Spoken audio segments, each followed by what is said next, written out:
La plupart des gens croient que la révolution va apporter immédiatement le paradis sur terre, ce qui n'est jamais le cas, et ce qui n'est jamais le cas pour aucune révolution dans le monde, y compris les très grandes révolutions comme la Révolution française.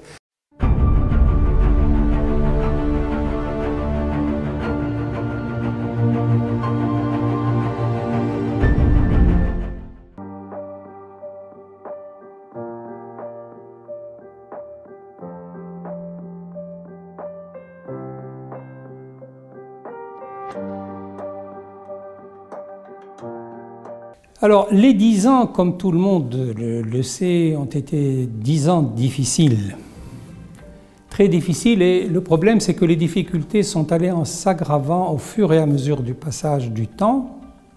La révolution est un message, et la vivacité de cette révolution va se mesurer à la vivacité et à la présence du message au cours des années qui suivent la révolution et qui vont venir.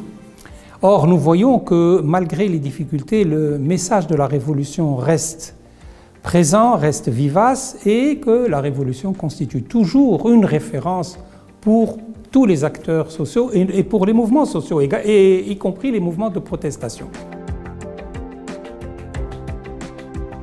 Écoutez, il y en a deux de voies de l'avenir. Ou la voie qui conduit au cimetière, c'est-à-dire la voie de l'unité, la voie de la répression, la voie de la dictature. Ça, c'est vrai, c'est une voie qui apporte le calme, qui apporte la stabilité, qui n'apporte pas la prospérité ni le règlement des conflits sociaux et des déficits économiques et financiers. Mais au moins, parce qu'elle est répressive, elle assure au moins la stabilité politique, la stabilité. Mais il faut savoir ce que nous voulons. Cette stabilité, nous l'avons connue. Nous avons connu quand même après l'indépendance un régime libératoire, mais quand même autoritaire, celui du président Bourguiba. Nous avons connu un régime dictatorial qui était fondé sur la répression et la désertification de la scène politique. Et nous avons fait une révolution contre cela, pour avoir la démocratie. Donc je pense que la démocratie n'est plus quelque chose de discutable. Malgré ces difficultés, la démocratie reste quand même le régime politique qui convient le mieux à la nature même de l'homme.